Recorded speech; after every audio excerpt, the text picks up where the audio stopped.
Hi കൂട്ടുകാരെ, എല്ലാവർക്കും സുഖമല്ലേ? നമ്മുടെ റോസാ ചെടിയിലൊക്കെ പുതിയ പൂവൊക്കെ വിരിഞ്ഞു കേട്ടോ. അപ്പം നിങ്ങളെ കൂടി കാണിക്കാമെന്ന് കരുതിയേ. ഞാൻ അന്ന് വിട്ടതെല്ലാം തളുപ്പുണ്ടായി, നല്ല പുതിയ പൂക്കളുണ്ടായി കേട്ടോ. നമുക്കിങ്ങനെ പൂക്കളൊക്കെ ഉണ്ടായിരിക്കുന്നത് നല്ല സന്തോഷമാണ്. അപ്പം നമുക്ക് ഇന്നത്തെ വീഡിയോയിലേക്ക് പോവാം. ഇന്ന് നമുക്ക് കുറച്ച് റബ്ബർ ഷീറ്റുണ്ട്, അത് നമുക്കിന്ന് എടുത്ത് കടയിൽ കൊണ്ടുപോയി കൊടുക്കാം. നമ്മളിപ്പം രാവിലെ പുകപ്പുര പണിയിലായിരുന്നു. അങ്ങനെ നമ്മൾ പുകപ്പുര കിടന്ന ഷീറ്റൊക്കെ എടുത്ത് ഇവിടെ അടുക്കി വെച്ചിട്ടുണ്ട്. ഇനി കുറച്ചുകൂടി എടുക്കാനുണ്ട് കേട്ടോ. നല്ല ഷീറ്റൊക്കെ നല്ല കറുത്ത് പുക പിടിച്ച് നല്ലോണം ഉണങ്ങിയിട്ടുണ്ട്. നമുക്കിതൊക്കെ ഓരോന്നായിട്ട് ഈ കമ്പിലിട്ടേക്കുന്നത് എടുക്കാവേ. എൻ്റെ ഒരു കയ്യിൽ ഫോണും ഒരു കൈ കൊണ്ടാണ് ഇത് വലിച്ചു പറിച്ച് എടുക്കുന്നത്. നമുക്കിതെല്ലാം പുറത്തിറക്കി അടുക്കി വയ്ക്കണം.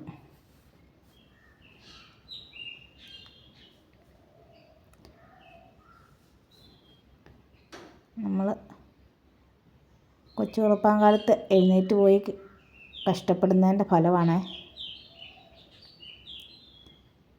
അപ്പം നമ്മളിതാ ഷീറ്റൊക്കെ ഇവിടെ പെറുക്കി അട്ടിയിട്ടു.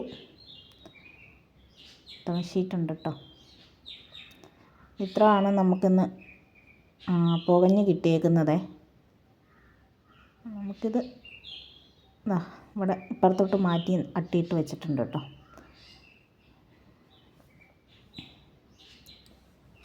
നമുക്കിത് കടയിൽ കൊണ്ട് കൊടുക്കണം. അപ്പോൾ ഓട്ടോ വന്നായിരുന്നു, ഓട്ടോയിലൊക്കെ കയറ്റിയപ്പോൾ വീഡിയോ എടുക്കാൻ പറ്റിയില്ല. ഇതാ പോകുന്നു നമ്മുടെ അടുത്തുള്ളൊരു സുഹൃത്ത് ജോയ്സൺ ചേട്ടൻ്റെ ഓട്ടോയാണ്.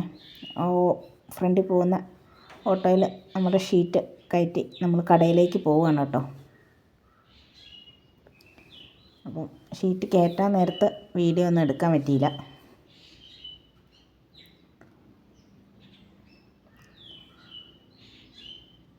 അങ്ങനെ നമ്മൾ റബ്ബർ ഷീറ്റ് കടയിലെത്തി.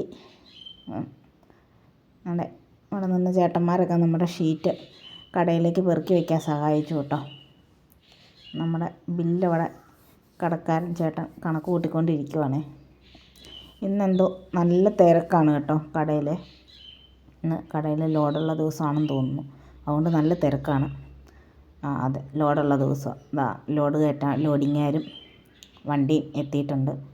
ലോഡിങ് ചേട്ടന്മാർ അവർ വണ്ടിയിൽ അടുക്കിയൊക്കെ വെച്ച് വണ്ടി പോയി. ഇനി നമുക്ക് നമ്മുടെ പൈസ കിട്ടാനുണ്ടായിരുന്നു. അങ്ങനെ നമ്മളുടെ കഷ്ടപ്പാടിൻ്റെ ഫലം നമുക്ക് കിട്ടി. 146 കിലോ ഷീറ്റ് ഉണ്ടായിരുന്നു. നമുക്ക് ഇന്നത്തെ മാർക്കറ്റ് അനുസരിച്ച് മാന്യമായ വില കിട്ടി. നമുക്ക് ഈ പൈസ ചിട്ടി പൈസ അടയ്ക്കാനുണ്ട്, 1-2 ചിട്ടി അടയ്ക്കാനുണ്ട്. പിന്നെ അങ്ങനെ ഇങ്ങനെ കുറച്ച് കാര്യങ്ങളുണ്ട്. അപ്പോൾ നമുക്ക് നമ്മുടെ അധ്വാനത്തിന് ഫലം തന്ന ദൈവത്തിനോട് നമുക്ക് നന്ദി പറയാം. അപ്പോൾ നമ്മൾ പുതിയൊരു വീഡിയോ ആയിട്ട് അടുത്ത ദിവസം വീണ്ടും കാണാം. അതുവരേക്കും ബൈ. കൂട്ടുകാരെ, ചാനൽ സബ്സ്ക്രൈബ് ചെയ്യാൻ മറക്കല്ലേ. വീഡിയോ ഇഷ്ടമായ ലൈക്ക് ചെയ്യണേ.